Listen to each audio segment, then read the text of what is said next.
Hello friends, make me pure में आप सभी का बहुत बहुत स्वागत है। आज के वीडियो में बात करते हैं याद करने की शक्ति बढ़ाने के लिए बेहतरीन उपायों के बारे में। चलिए जान लेते हैं कि वे कौन से तरीके हैं जिनके द्वारा कोई भी इंसान अपने दिमाग की कार्य करने की क्षमता को बढ़ा सकते हैं। सबसे पहले बात करते हैं कि हमें रोज प्रतिदिन 7 से 8 घंटे की अच्छी नींद लेनी चाहिए। हमें समझना होगा कि हमारा शरीर एक मशीन है और इसकी भी सीमाएं हैं। हमारे पास हर दिन 24 घंटे होते हैं, जिनमें से 7 से 8 घंटे अगर आप अच्छी नींद लेते हैं तो ये आपके दिमाग को अच्छा आधार देने में पहला महत्वपूर्ण कदम होगा। पूरा शरीर अच्छी तरह से काम करे, इसके लिए दिमाग को भी आराम देना जरूरी है। अगर आप किसी डॉक्टर के पास भी जाएं और आपकी दिमाग से जुड़ी कोई शिकायत हो, तो उनकी भी पहली सलाह यही होगी कि आप अच्छी नींद लें। अच्छी नींद लेने के बाद जब कोई इंसान सुबह उठता है तो पूरी ताजगी के साथ उठता है और दिमाग भी फ्रेश हो जाता है। लेकिन ये काम सिर्फ आपको एक दिन नहीं करना है, बल्कि आपको इसे अपनी डेली रूटीन में लेकर आना है और इसको दृढ़ता से फॉलो करना है। इसके बाद बात करते हैं कि सुबह जल्दी उठना चाहिए और देर रात तक नहीं जागना चाहिए।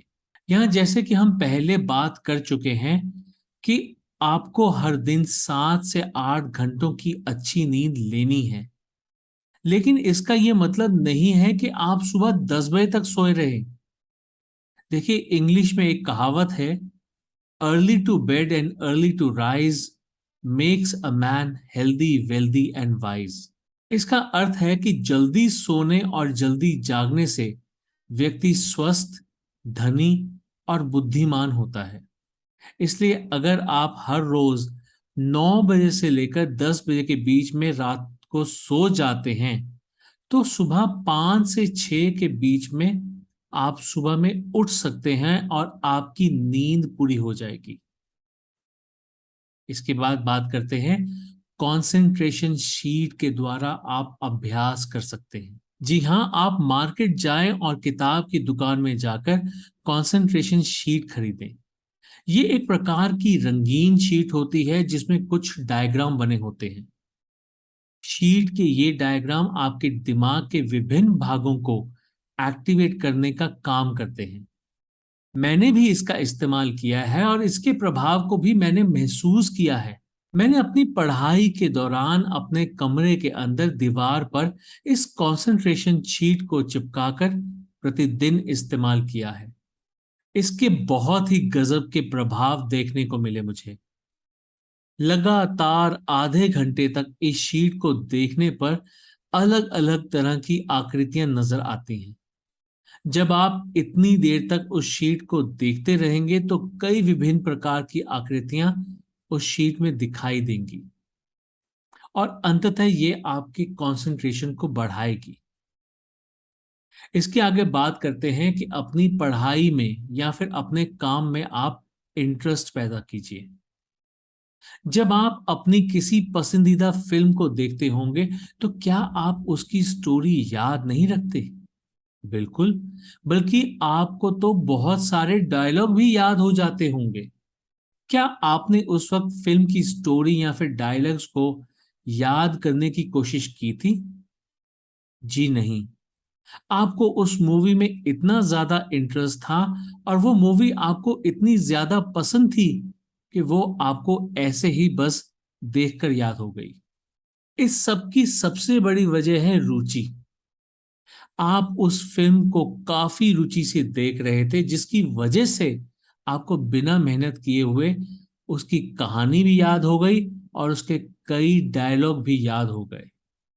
अगर आप यही रुचि अपनी पढ़ाई में जगा लेंगे या अपने काम में जगा लेंगे, तो क्या आपको पढ़ाई से जुड़े हुए विषय याद नहीं होंगे? बिल्कुल याद होंगे। बस आपको ये अपने दिमाग में बैठा लेना है कि आपको ये पसंद है और आप ये सीखना चाहते हैं। आगे बात करते हैं कि अपने पढ़ाई के टॉपिक को वीडियो के माध्यम से देखें।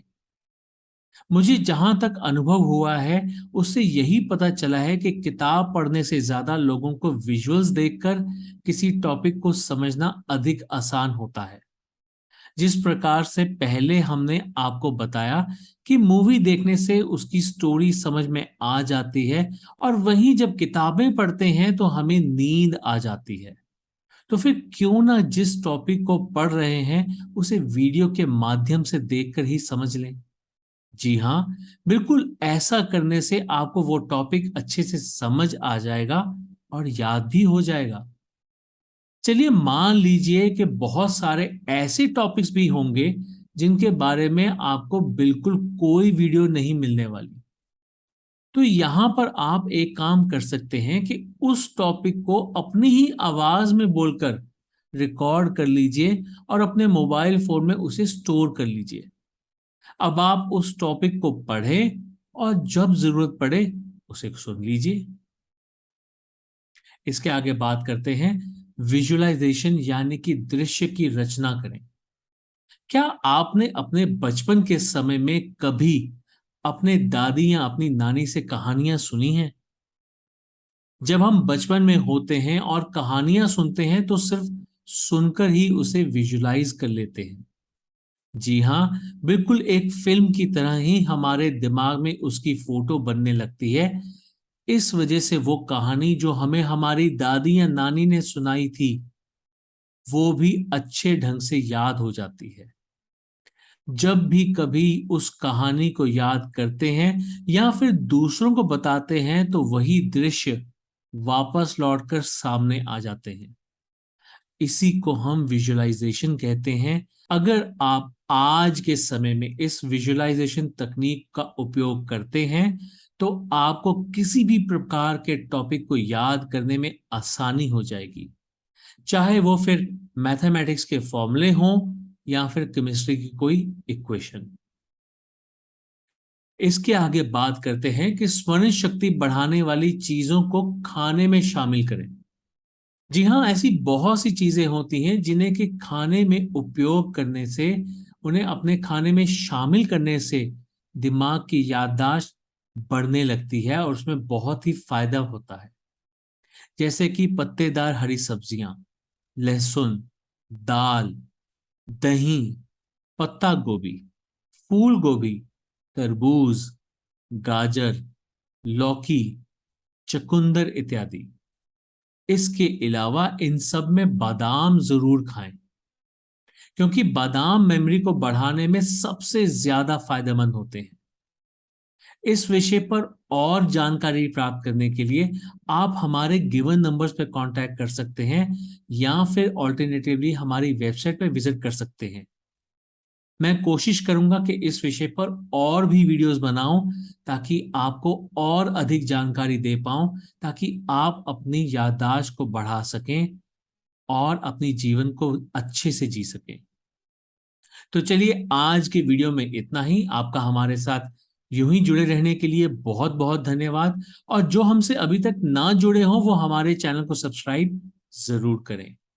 अगर आपको हमारा आज का वीडियो पसंद आया हो तो आप हमारे वीडियो को लाइक और शेयर जरूर करें। So thank you very much for going through this video.